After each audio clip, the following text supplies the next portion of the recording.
Le calendrier agricole pour la première campagne 2024 dans le Grand Sud est disponible. Votre boussole pour le suivi des cultures dans les zones agroécologiques à pluviométrie monomodale, bimodale et des hauts plateaux vous livre toutes les attitudes et les actions à avoir en ce qui concerne le climat pour réussir votre production. Comprendre ce calendrier agricole est le focus de votre programme C'est Agro. Installez-vous et à tout de suite.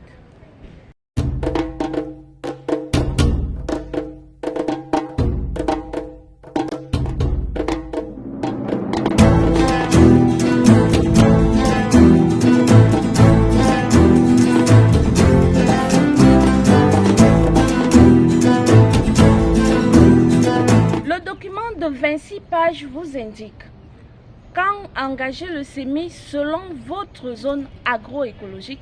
Il vous montre également les différents itinéraires techniques des cultures comme les arachides, le maïs, les ignames, le manioc, la majorité des cultures qui sont pratiquées dans les zones agroécologiques qui se trouvent dans le Grand Sud. Qu'est-ce qu'il y a à retenir de ce document important? Vous le saurez en suivant ce reportage. Que les semis devraient déjà avoir commencé dès le début du mois de mars, surtout dans les régions du littoral et du sud-ouest.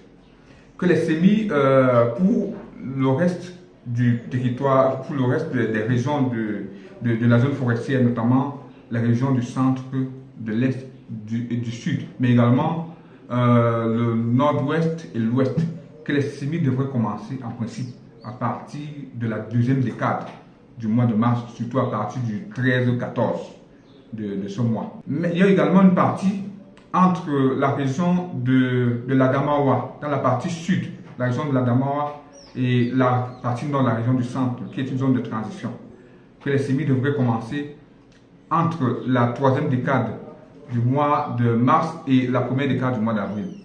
C'est le plus important à retenir du calendrier agricole de la première campagne 2024 dans le Grand Sud. Plus précisément, le document indique le démarrage du semis depuis le 11 mars dans les départements de la Mefuakono, du Fundi, du Fako, du Nyong-Eso, du Mungo, de la Momo, de la Magno, du Ndiang, de la Mémé, de l'Océan, du Onyong et du Nyong-Fumu. La Mefua Famba, le Nyong Ekele, le Nkam, le Boyo, la Mifi, la Kadei, la Sanaga Maritime, le Vuri, le Ndonga Mantung, l'Anfila, la Bumba Ngoko, le Djaelobo et la vallée du Ntem devront encore attendre jusqu'au 23 mars. Tandis que le Mbamenubu, la Haute-Sanaga, le Lom et Dierem, le Noun, le Coupé Manenguba, le Lebialem, la Menchum, la Mesam, les Bamboutos, le Boui, le Onkam, les Hauts Plateaux, la Menoualunde, la Lekie, le Ngoketunja, le Kunki et le Mbameikim devront garder leur mal en patience jusqu'au 2 avril. Prenons même la ville de Yaoundé. Il y a une partie nord qui a un milieu physique totalement différent de la partie sud. La partie sud qui est généralement un plateau, le nord qui est caractérisé par une zone de montagne. Le climat est totalement différent et le climat correspond également à cette diversité de milieux physiques. Mais la particularité de ce calendrier, autant pour moi, c'est qu'il a tenu compte de cette diversité physique. C'est la raison pour laquelle vous allez vous rendre compte qu'à l'intérieur d'un même espace, il va pleuvoir à Bastos, il ne pleut pas à Mokolo, ou bien vice-versa, il va pleuvoir à Nkolbison, il ne pleut pas au niveau de la poste centrale. Si l'Observatoire national sur les changements climatiques travaille d'arrache-pied pour mettre ces informations à la disposition des agriculteurs, c'est pour les adapter aux changements climatiques, mais surtout de leur en faire éviter les dégâts et pertes.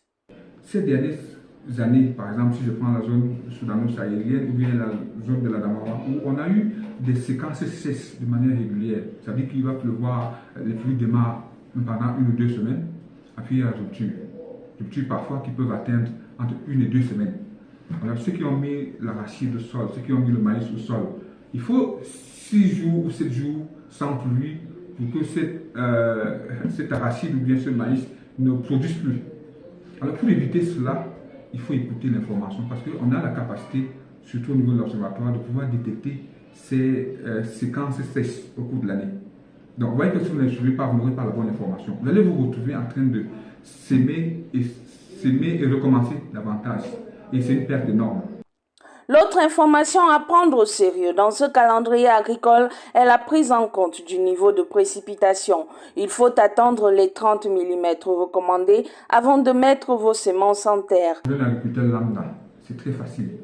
Lorsqu'il se rend compte qu'on enregistre au moins entre 3 et 5 jours successifs de pluie, c'est un indicateur que la saison de pluie est en train de s'installer. Et tout agriculteur peut remarquer cela. Ça, c'est un premier aspect. Un deuxième aspect est de constater que les sols sont véritablement humectés d'eau. Ils sont humides. Il peut le constater également.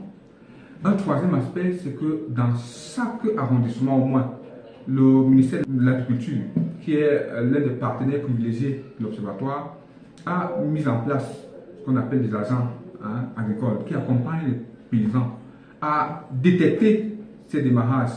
Ils sont des relais qui permettent aux agriculteurs, en s'abreuvant auprès d'eux, on peut dire que, tiens, sur la base de ces éléments qu'on a évoqués, la saison est en train effectivement de démarrer. Parce qu'au Cameroun, la pratique d'agriculture va désormais de pair avec celle de l'élevage, quelques recommandations vont également à l'endroit des éleveurs. Nous sommes déjà au mois de mars, c'est-à-dire que la saison est en train progressivement de s'installer. Il est question donc de déplacer dans ces troupeaux de la zone de transhumance, qui était une zone transitoire, vers la zone où l'herbe est en train progressivement de pousser. Cela permet d'éviter qu'il y ait des affronts, comme on a coutume de le remarquer, entre les éleveurs et les agriculteurs. Le calendrier agricole est accessible sur le site internet de l'ONAC, du MINADER ainsi que sur d'autres sites d'actualité agro-pastorale et également sur les réseaux sociaux. Tapez calendrier agricole 2024 sur n'importe quelle barre de recherche sur internet et le document est à vous. Scrupuleusement suivre ces informations, ça permet de s'orienter, ça permet de savoir quelles mesures prendre pour éviter qu'on ne soit à des situations de recommencer chaque fois les semis.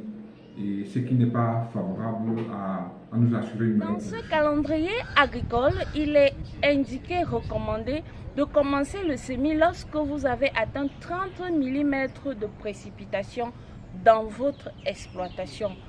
Comment donc reconnaître que vous avez atteint 30 mm de précipitation? Eh bien, il y a un outil qu'on appelle le pluviomètre. Le pluviomètre, qu'est-ce que c'est et comment est-ce qu'on l'utilise pour connaître le niveau de précipitation sur notre exploitation? Nous sommes allés vers un expert, Lionel Kamagné, qui vous explique dans cette vidéo comment utiliser un pluviomètre. Ça, c'est un pluviomètre avec simple de lecture qui est gradué de 5 à 40 mm. Donc, ce qui veut dire que lorsqu'il pleut, vous l'installez sur un support comme celui-ci et puis vous venez juste simplement interpréter. Et l'interprétation est simple et facile. Je vous ai dit là, nous avons 15 mm de précipitation, ce qui signifie que nous avons 15 litres d'eau en surface de mètre carré, ce qui est une forte pluie, ce qui est une forte précipitation. Donc, ayant enregistré cela plusieurs jours déjà, nous pouvons faire le semis, nous pouvons recommander à ceux qui sont dans notre circonscription de faire le semis. Ça nous permet de nous engager avec une précision dans le conseil que nous donnons chez les agriculteurs. Donc, voilà à quoi sert un pluviomètre et comment l'interpréter. Espérant que vous avez appris et que cela saura aussi vous interpeller et que vous puissiez peut-être, pourquoi pas, acquérir cela pour pouvoir aussi faire une agriculture de précision, une agriculture qui se veut être orientée, une agriculture qui se veut être objective chez les agriculteurs. Ne cultivez plus à l'aveuglette, ne s'aimez plus sur un coup de tête. Ce calendrier agricole que nous venons de vous présenter, qui est produit par l'Observatoire national sur les changements climatiques au Cameroun, doit désormais être votre boussole pour vous garantir, avec l'association des meilleures techniques culturelles, une récolte à la hauteur de vos attentes. Merci de nous avoir suivis pour cette édition et à la prochaine. Bye bye.